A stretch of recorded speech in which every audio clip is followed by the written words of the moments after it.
welcome to Dancing in the Kitchen, a cooking show with a twist. I am your host, Hannah Romanowsky. Today, we are blending indulgence, beauty, joy, in a way that nourishes the soul. We're delving into the world of chocolate, rich and decadent. We're pairing it with the elegance of roses, the ultimate symbol of love and self-care. And just when you thought it couldn't get any sweeter, we are sprinkling in some laughter yoga to bring more joy into the mix, because nothing warms the heart like a good laugh. Together, we'll explore how chocolate can be both indulgent and nourishing, how roses elevate your sense and your mood with their delicate flavor, and how moments of laughter can turn any meal into a celebration. You are going to learn so much about chocolate in this episode when we bring on our guest. But first, let's talk about the other gift, roses. Why are roses symbolic of love? Roses have been celebrated as a symbol of love and romance for centuries. Their rich history is rooted in mythology and tradition. In ancient Greece and Rome, roses were linked to Aphrodite and Venus, the goddesses of love and beauty, representing passion and devotion. During the Middle Ages, roses adorned romantic literature and courtly rituals, and were a symbol of deep affection. The red rose, in particular, came to symbolize eternal love, with its velvety rose petals and intoxicating fragrance. And today, roses continue to speak the language of love, inspired by poets, artists, and of course, cooks, to infuse beauty into life's most meaningful moments.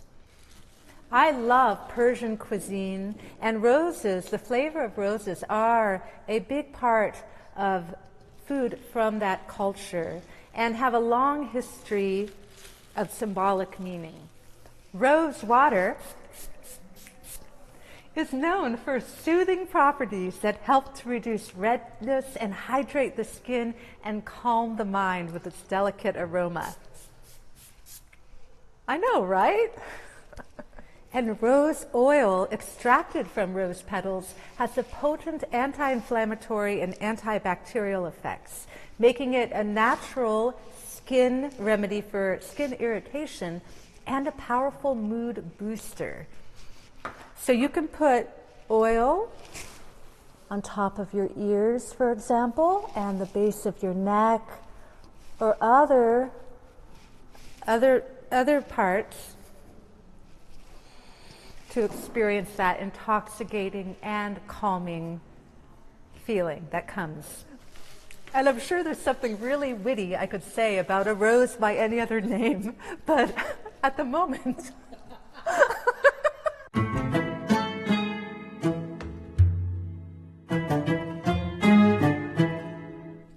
In this box lies more than a spice. It holds a story, a rhythm, a taste of a faraway land. When I open it, the air will fill with its song, its aroma, and the secrets it's carried through the centuries. Are you ready to join me in the dance of the spice box? Let us begin.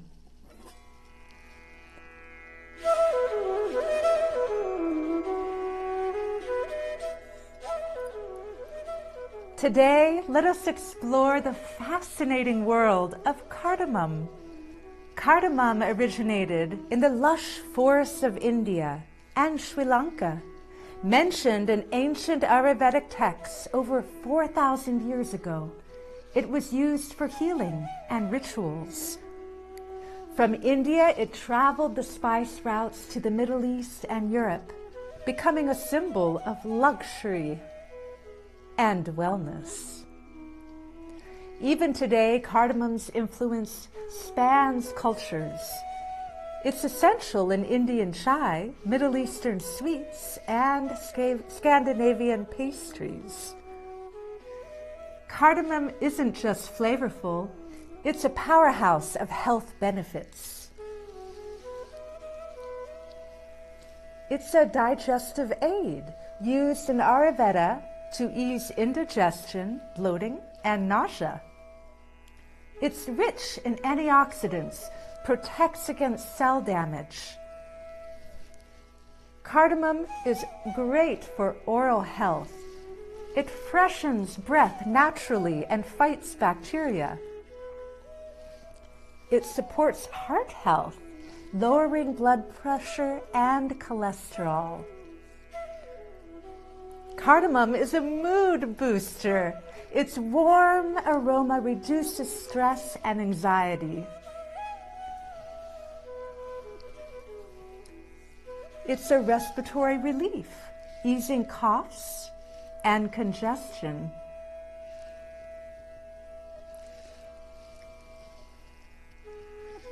Cardamom provides blood sugar regulation and may improve insulin sensitivity.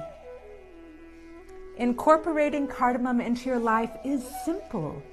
Add a pinch to your morning tea, coffee, or oatmeal. Use it in baking for cakes and cookies. Toss whole pods into rice or stews. Create a soothing cardamom infused tea for relaxation. Cardamom is more than a spice. It's a bridge between ancient wisdom and modern wellness. So next time you savor its sweet, spicy aroma, remember the history and health benefits packed in that little pod. And now, a word from our sponsor.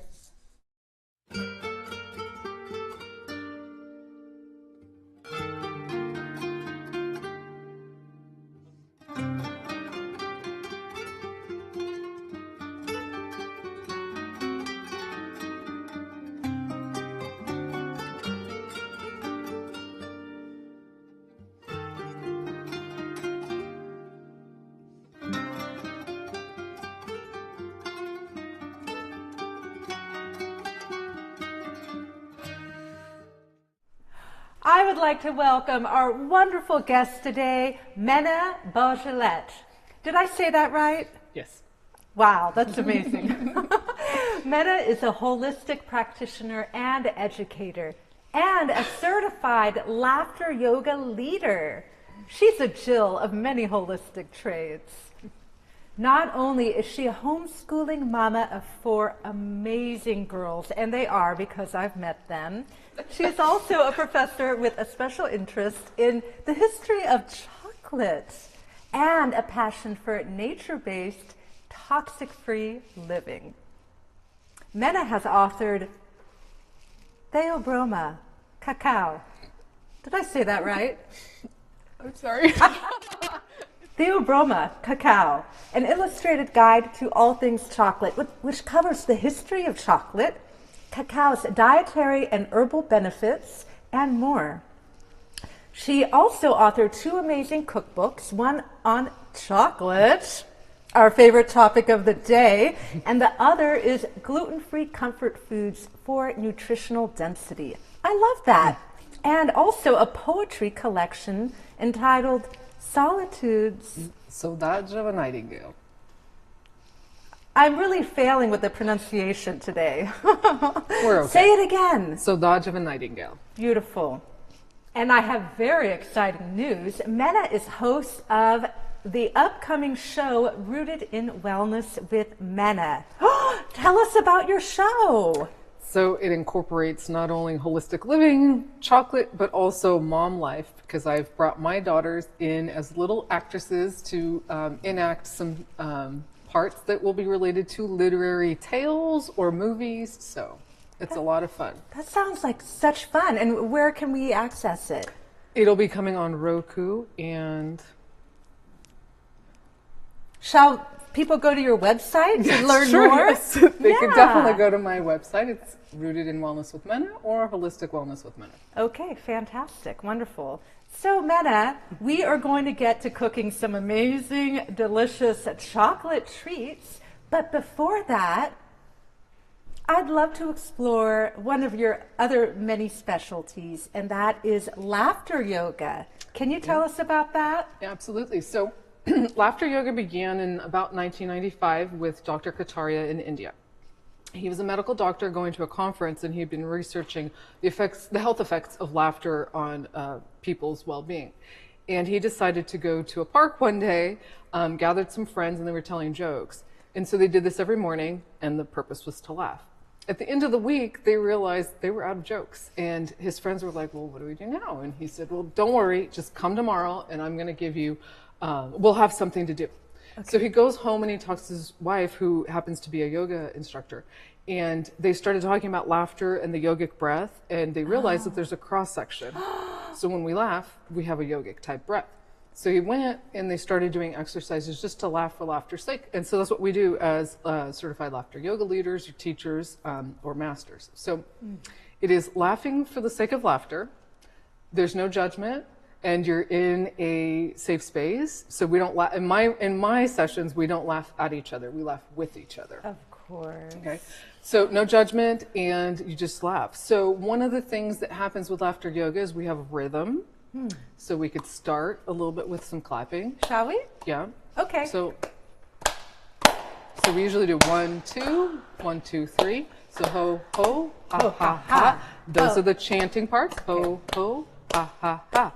Ho, ho, ha, ha, ha.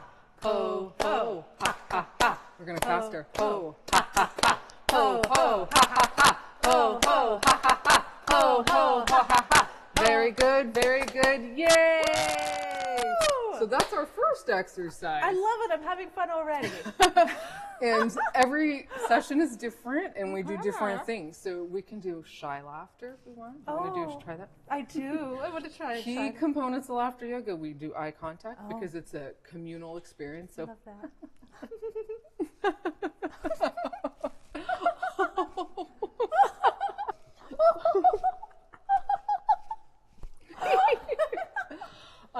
So we often stretch when we're tired. Are you tired yet? Or should we do another one? We could do another one. My flower might fall out of my hair. Will you demonstrate? Yeah. So okay. After we do some exercise, we should feel our cheeks a little bit sore. Sometimes our throat gets a little sore. I already feel sore. And our belly should really get some of that soreness. And so sometimes what we want to do is just kind of bend over at the waist a little. Taking a deep breath as we come up, reaching for the sky. And could bring into Namaste. Namaste. And, you know, this is just a brief introduction to it, but in a normal session, you would take 20 minutes maybe in doing exercises, and then you get 20 minutes of laughter. It has amazing health benefits with all the endorphins, and you feel good after. And if anybody's been a runner and dance as well, I'm sure, with you. You feel that endorphin high? Well, I'm feeling it right now, and in fact, like, I want more. Okay, so do do one more. Do you know Woody Woodpecker? Yeah. Do you know his laugh? Oh.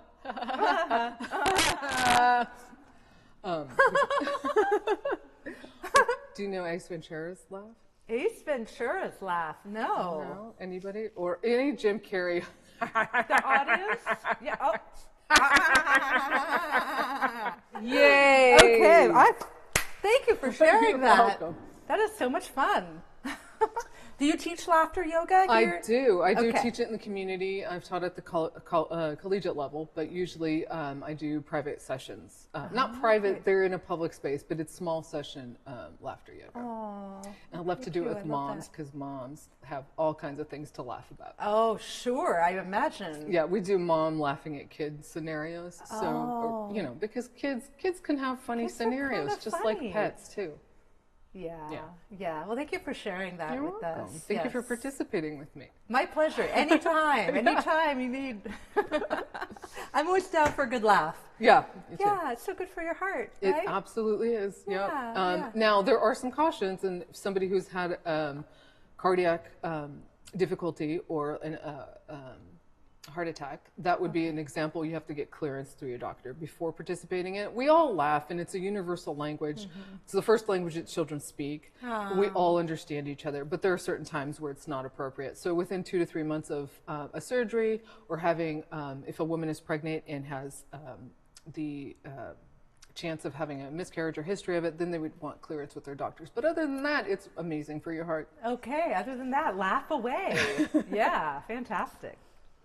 Well, what else are we going to do today? There's so much fun we can have together. Yep, we're going to start talking about roses, right? Let's do it. Okay. Let's talk roses. So as an herbalist, for me, roses are amazing because we have all kinds of healing properties. So we have a deconstructed rose right here. The roses that we have these days have a lot of petals. The traditional wild rose that hasn't been hybridized only has 5 petals.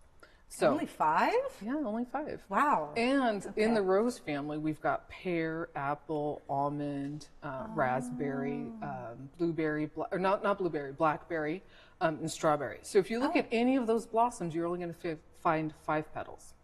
And if you see a rose in the wild, it has 5 petals. So once the petals come off, though, right before and it depends on the region where you are, but usually what you want to do is the rose hip will, toward the first frost, that's when we would harvest it. It's a vitamin C rich. It's an antioxidant, anti-inflammatory, astringent as well. So this is the rose hip, and what we're doing right now. Now this one is a commercial one. I don't advise using a commercial rose because we don't know what's been put on it or whatever to preserve at a florist. So we want wild or grown traditional. They're called wild roses. What we have here is rosehip powder, and I've got a medicinal honey, so it's really thickened because I'm probably going to end up just using my fingers. Oh, let me get you more honey. So I have a confession to make. What's that? Well, I am an herbalist and I make all kinds of remedies. Oh. But when it comes to pastilles, one of my daughters is really good at it because she has the patience to sit here and massage the rosehip powder into the honey. And so I often will assign her that her job. And so basically this is what do you want to do this? I could do it. Okay. So what we're doing is we're massaging, and there's no recipe really. We just put the rosehip powder together with the honey, and we want to use a raw honey preferably because then that has the more beneficial properties, right? And so if you could just, start to massage it in. Yeah. I make big ones. My daughter makes small ones. So you just go, when it's sticking too much to you, you want to get a little bit more of the powder in. And then we can make them as small or as big as we want. Do we still need the spoon? No. Okay. Now that we've got our hands dirty. Okay. There we go. And then we go like this. Yep. And so what we like about this is it's a natural way to get vitamin C. It's so that's the antioxidant there, but it's also anti-inflammatory. It's also astringent. So if we have a wet condition, we would use an astringent herb. And this is great for getting your vitamin C without worrying about any, capsules or pills at the pharmacy. And we're getting a biodynamic vitamin C versus a very, isolated vitamin C. With this, we're also getting the benefit of the honey. So often what we do is use this for when we have an illness like a cold or a flu. And they keep as long as, they're honey. So you want to make sure they're still smelling fresh. You can refrigerate them if you want.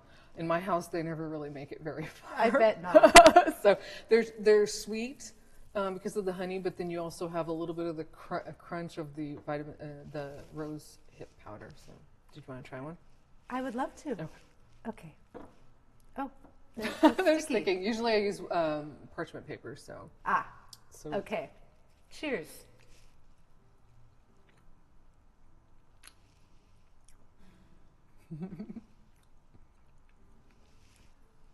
That's really nice.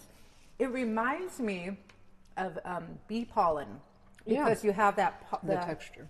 The texture, because obviously there's honey, but there's that rose and just more different complexity, and then you have that texture. Yeah, and we are going to be doing some molding of chocolate and stuff, but we could use this as a filling of a truffle if you wanted Oh, okay. All right. Yeah, though maybe we should share some Yep. with our guests here. Yeah? Okay, and then we're going to wash our hands and move on to some chocolate fun. Yep. Mena, you are a chocolate expert, and I'm so excited to have you here sharing all your knowledge about chocolate and this wonderful truffle, this wonderful dessert that we're going to make. So what we're doing is we're going to be making a cookie dough to make the center of the truffle, and I'm going to show 2 ways to do that. Okay. But first we'll make the cookie dough. So I'm using almond flour for its nutrient density, and also for those of us who are gluten-free, this is a great option. If someone is not gluten-free or wanted to do this with not nuts, you could use it with sunflower seeds if you wanted to do a sunflower seed flour. You could probably also do it Sasha Incha seeds. It would give it a peanutty flavor. Okay.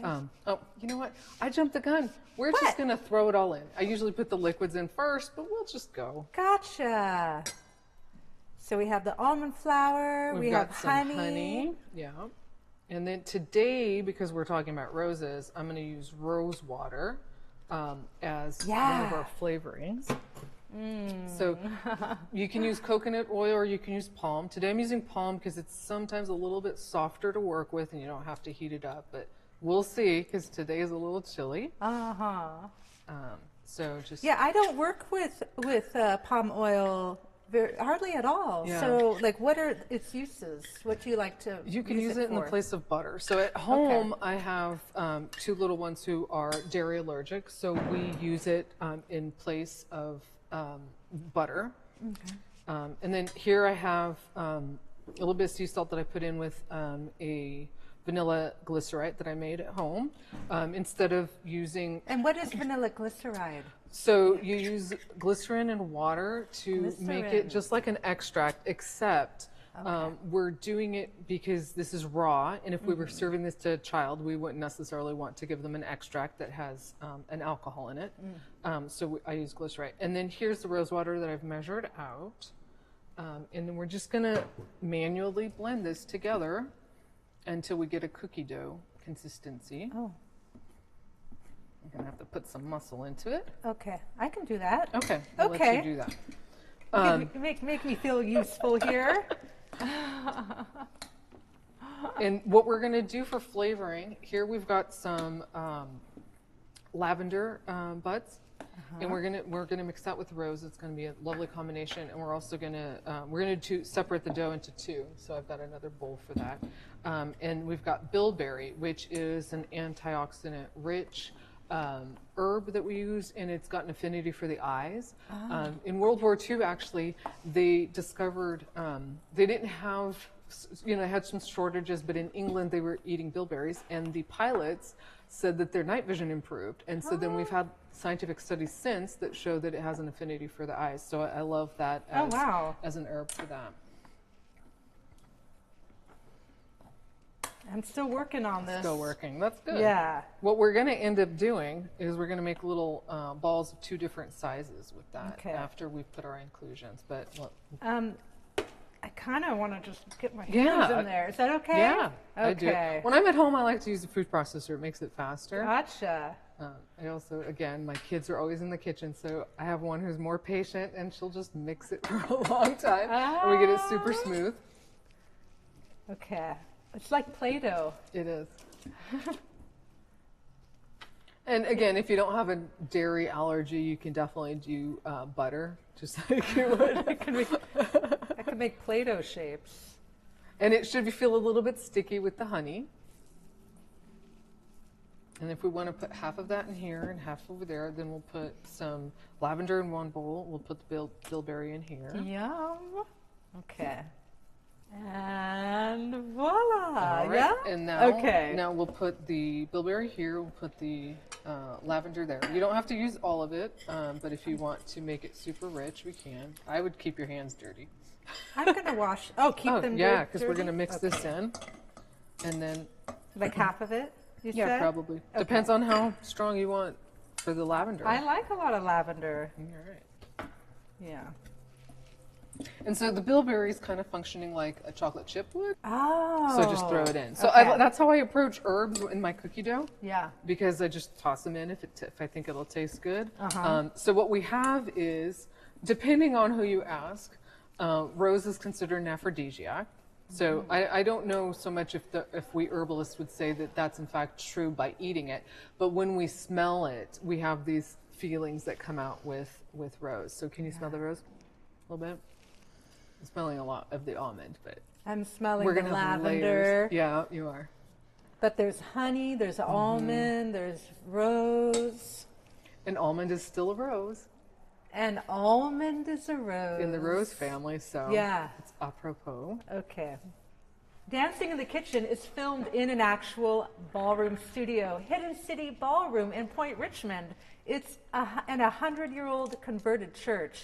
It's so gorgeous. This is really my happy place. I love it because while we're here in the kitchen, there are literally dancers dancing out here in the sanctuary. Da, da, da, da. So if you hear the tapping of feet in the background, just know there's dancers dancing by. So we have in our melting pot chocolate, Okay. And I chose a raw chocolate for today that's sweetened with maple syrup. Ooh. So I've already put a little bit of chocolate in here, but I'm going to teach you how to do it, and then we're Okay. going to paint it. So we take our saucier. That's the saucier. And we're going to put in the chocolate. Now we can do a messy way, which is just you put it in and then, move the chocolate around and dump it out. We're going to do it kind of a conservative way. Okay. That did sound messy, whatever you said. It is, and when you have a bigger space, it makes more sense. Mm-hmm. Okay, so I'm just going to put a little bit in. And we're going to put let's see, Should I do something? in a sec. I'm going to show you how Okay. to do it. I'm just putting it in. All right. Okay, so we have a rose mold today. Oh, how sweet. And then we have a different flower. Oh. So let's put the lavender one in here when we're ready. Okay. And then I'm going to give you a culinary brush. Oh, And what we're going to a do, culinary brush. we're going to brush it up against the sides. Okay. And what we want to do is to get the whole wall, get a layer of the chocolate there. You don't want any holes because then our Alright. truffle will come apart. Okay. So you want to get the chocolate all the way at the side Yeah. of the mold. Okay. Now, if we wanted to do it rustic style, you could just put chocolate layer on the bottom, put your cookie dough in the middle, and then top it with some chocolate on top. All We're going to try to do a formed one. Okay. All right, I'm going to put that there for now. And Chocolate art. exactly. love this. Yes. So the next step, if you want to roll a little bit of the lavender balls in about this Alright. size. Okay. Okay. Kind of like the rose pastels. Yeah, and then we're going to shape them in here. Now we have these rows already done. Okay. So we're just going to put it in there. And this will be the same kind of technique if you're doing Do I put them in here? go ahead and put it there. Okay. What we want is this to be solid. It's not solid yet. So I see. We'll wait a little bit on that. But I see. this would be Okay. the same technique if we did a nut or seed butter cup. And we just flatten it a little bit in there. I like to flatten it, yeah. And then what we're going to do, Oh, how sweet. the next step is to put more chocolate on top. Of course. And I'm a messy chocolatier, so it gets all over. But once it dries, you could still eat it. Messy chocolatier. Yes. All right. Now, Okay, I'll wait so till you're done with We'll that. do that. And then really important thing when we are doing confections and molds is we want to tap the air out. Oh, okay. And that's how we get the chocolate to move about and get into the crevices. All right. Oops. We're making a mess. And so what Wow. can happen is you don't have enough chocolate in there, so you still see the filling. So I'm going to put in some more once Hannah taps hers. Okay. Tap, tap, tap, tap, tap, tap. And when you, if you've ever watched a documentary on chocolate confection making, you see the lines will kind of move, like they shake, and that's what they're doing. They're getting the air Oh, pockets gotcha. out. Okay. Yeah. All right, so we're going to be messy with it today, and that's Yes. fine. So that's that technique. And in a sec, we can pop out a mold that we've already made. All right. But I wanted to show you, if you don't have the fancy equipment, Yes. how to do it. So if you want to make some little dough balls, so Okay. you can make whatever size you want. I'm using a little cookie dough ball scooper or ice cream scooper, whatever we call that. And then we've got this amazing little tool. We don't have to use this one. You can use you can use this one, and I can show you both ways. Okay. So first, let's do a Buckeye style. A Buckeye style. Okay. So It's kind of like a fondue. It's a fondue. that one is chocolate. This one isn't. Okay. Yeah. Should I use this one and do the Yeah, same? you can. Okay. So what I'm going to do is I'm kind of just putting it around. This one's going to be very messy. Oh, all right. And you can be artistic. Okay, this Okay. one's so messy. We're And you just going to can- let it be. And you can say, I meant to do that. Yep. Yeah. Or you can flip it over and hide your mistake. Oh. And then I'll just drizzle a little bit on top. Nobody will know more any better. I love that. Okay, and then I like to put a little bit of what's inside on top, just to be a way to show that it's a cookie dough truffle with bilberry. Mm-hmm. The other option, Okay. if you do have this little tool, you put your little, I'm gonna round the balls out a little bit better, the cookie dough balls. Oh, just like, that you work? know, with a fondue pot and you lose your Yep. bread or your... Anyway, there we go. And then this one, I'll be able to shake off the excess, which is nice. So then I just Okay. put it on top, or we can put it all the way down, whatever way you can play with it inside. Your kids are so lucky. Seriously, what fun. Well, you know, we have lots of allergies in the house, and often I get asked, what do you do for Halloween or Valentine's Day or whatever holiday it is? And I say, well, we make chocolate. So they know how to make it at home, and we have different pots for it. So I've shaken this off. I'm going to put that there and top it off with a little bit of the bilberry. That's If so we want to put a sweet. little Oh, I lavender, should have put a little and we lavender. can hide the hole if Oh, we want. there we go. Right, because I made a hole with my fondue stick. Yep. That's very And there sweet. we go. And that's basically the two different techniques. Now, what we can do Let's is make more. Yeah, we can, absolutely. Shall I pop some of these out? Pop some of those out, yes. Okay. I'm going to go ahead and make another one. Okay. And these ones are ready, so these are already dry. If you're seeing these at home. They're totally beautiful. messy, and I'm okay with that. Yeah, we're okay with that. Yeah, and how can people find this recipe? Actually, it's in my book. Oh. In the Theobroma Cacao. I also have... The Abroma Cacao. Yes. Yes. I do also have... So we have the little rose ones. Oh, wow, that's so sweet. Look at that. I mean, that looks so professional. Right. Right. And so we can do them like this, which is, you know, just kind of messy at home. But if we want to be cute and make a Valentine's box for our friends, that is an option. That is so sweet. And they just pop right out because I like to use the silicone versus, I don't like to use plastic ones. They break all the time. They have the toxins. This is European grade silicone. Okay. So, and the chocolate's not that hot, but if it were hot, I wouldn't want it touching the plastic. So Yeah. Yeah. So these you could do it without the chocolate too. yeah, you could eat it with just, you could eat a It's cookie like dough. cookie dough. It's Yep. just, healthy cookie dough. Yep. Fantastic. And no worries about anything raw or not because it's all healthy Right. ingredients that aren't going to go bad. That's terrific. Thank you so much for showing us welcome. this. This is such a beautiful thing to do for ourselves. If you want to give yourself a Valentine's Day treat or your loved ones, is to make these delicious little chocolate truffles. Have a Galentine's party Have a Galentine's party. Yeah, and then make your own chocolates. love it. Did you want to try one? Yeah? Yeah. Which one? Well, so these are all bilberry. We didn't make the lavender earlier, so you're going to have to wait for those to Okay. solidify. But Okay. do you want to try one of the pretty ones? I sure do. I'm going to try one of these. Oh, it's so good. It's just like a little bit of heaven. Oh, chocolate heaven. The bilberries give it like a chewy. Yeah.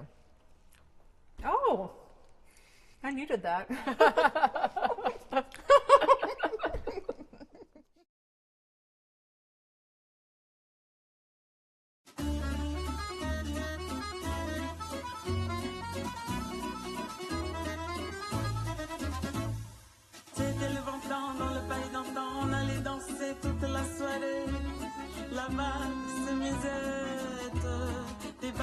canal en revenant du bal pour boire un godet dans un petit troquet. Ou bien une guinguette. C'était le bon temps dans le palais d'antan. Il y avait des gamins, des petits gavroches, les mains dans les poches. Le père est sur la tête, il marche en sifflant ou à bicyclette à Ménilmontant. C'était le bon temps dans le palais d'antan, c'était le bon temps.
C'était le bon temps dans le palais d'antan. On allait danser toute la soirée. La valse, musette. Des balades au canal en revenant du bal pour boire un godet dans un petit troquet. Ou bien une guinguette. C'était le bon temps dans le palais d'antan. Il y avait des gamins, des petits gavroches, les mains dans les poches. Le béret sur la tête, il marche en sifflant ou à bicyclette à Ménilmontant. C'était le bon temps dans le palais d'antan, dans le palais d'antan.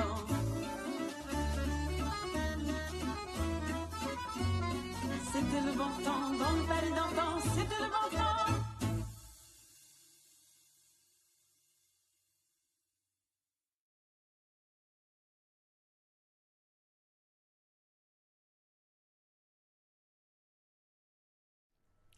So this is very exciting. We're going to do our raffle now. Yeah.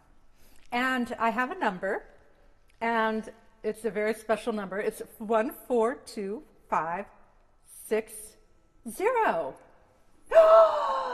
Come on down! Yay! What does Vanessa win? You've got my book here, and it has the history of chocolate and all kinds of nutrition and herb information. It has pictures that my daughters help with, and so there you are. Excited. Oh, you're welcome. Yay. Nice to meet you too. Yeah. And for those watching from home, where can people get this amazing book? So you can either order it on my contacting me and support me, the artist and the author. That's a really or great idea. It's also on Amazon, so you can get it there. Just look up my name. Okay, great. Thank you. So I wanted to know, what is the strangest ingredient you've ever cooked with? So unusual. My mom, when I was growing up, used to always say, in the kitchen, experiment with everything. So that's something that I've tried to do. And I think one of the oddest combinations, I don't know if it's the oddest ingredient, is that there is a salmon that is smoked with maple. And it's a jerky. And I've put it in fondue. Wow. Because people do bacon, right? Yeah. So I thought, let's see what salmon jerky tastes like. And it's actually really nice with the dynamic explosion of flavors, because you don't think that salmon's going to go with chocolate, but the sweetness with the maple, they complement each other. So it's just kind of a different way to approach fondue. Wow, that is very unusual indeed. I think absolutely. Well, you do. You have the salty. Maybe we'll have you come back and we can do salmon maple fondue with chocolate. We could just do all kinds of fondue differences. Yeah. The audience's eyes are really wide right now. It's like, oh, my favorite things. If it tastes good, put it in some fondue and see what you think. I love it. And if it tastes good, put it in chocolate. That's true too. Yes. I don't know if I've ever met anything that didn't go well with chocolate. Well, there you go. I probably have one thing here and there, but I have another question for you. Yeah. Do you have a favorite memory of the kitchen or cooking? I have lots and lots because my mom and my paternal grandmother were kitchen ladies. But one of my favorite things that happened in a kitchen for me all the time, we're from the Azores Islands, and we have this dessert called the spes. The spes. And that means spices. So it has a pastry dough on the outside, and in the inside it has a brown dough that has anise and pepper and spicy flavors with cinnamon as well. So it's just delicious. But my grandmother was very, very finicky about making it and making it look pretty. So when she made it, she would set aside the good ones, what she thought was up to par, and put the not so good ones she called ugly to the side in a little canister. For the kids. And when the grandkids came over, she would say, come here. And she'd take us to the side of the kitchen and try to hide it from our parents. But I'm sure our parents knew what was going on. And she'd give us like a bag to take home. So we got the ugly spes, but it was delicious nonetheless. So I love that memory. I bet. And that's what grandmas are for, making the treats, right? And what's tied to that memory is that everyone thinks it's my grandmother's recipe. Comes to find out, when I was pregnant with my first daughter, I went and said, Grandma, you need to teach me. We want to have a day, a cousin and mine and I, we want to have a day with you where we make this spes. And so we're talking about it, and it's specific to the island my parents are from, this particular recipe. And she said, I asked her, where'd you get the recipe? And she said, do you know what? It was your mother's recipe. So it turns out that my favorite dessert happened to be my mom's recipe, and I didn't know it, and she had already passed on. So it was another gift in the kitchen for me. That's very sweet. Yeah. Thanks I think for that's sharing. one of my favorites. What's some advice you have for people who are trying to eat healthier in the kitchen? I think the number one piece of advice, no matter what, whether it's the kitchen or other healthy lifestyles, take one step at a time. We don't have to do everything all at once. There's all of everything. You know, there are lots of things. So if we do one thing this week and we add another one next week, depending on our pace, I think that one step at a time. And then following that is to forgive ourselves and have grace if we make a mistake, right? I don't think there are mistakes when it comes to wellness. It's just that maybe we take a step back. And wellness is not a linear progression. So giving ourselves grace and taking one step at a time, I think those are good approaches to health and wellness. There's so much wisdom in that. Thank you, Mena. You're welcome. Is there anything else you'd like to share with our audience? No, just enjoy some chocolate. And, you know, a lot of people think that it isn't healthy, or people say, oh, I can't, or it's guilty pleasure and that kind of thing. And I don't really believe in culinary guilty pleasures. I believe in pleasures that are balanced, right? And so chocolate, it's about how we approach it. If we choose a chocolate that is a mainstream full of sugars and flavors and not natural fats, then that's not going to do our health any good. But if we choose one with sugars that aren't super high, so we want, for therapeutic purposes, anything 74% or higher, that would be a good quality chocolate. So chocolate is perfectly welcome in a healthy approach. I think that's great. And you and I are certainly in alignment, especially on that point with healthy desserts. You can have the sweetnesses and those indulgences because they're satisfying on different levels. And there are healthier ways to do it. And I love that you provide so many resources for people. So how can people reach you if they want to work with you? So I have a webpage. It's rootedinwellnesswithmena.space. So that's probably the easiest way to get in touch with me. And I am on Instagram and Facebook as well. Fantastic. Well, thank you so much for being here. Thank you for having me. Thank you. Healthy living made easy. We cook it up and keep it breezy. From your kitchen to your plate, good vibes get away. Healthy living made easy. Taste the joy, it's all so cheap.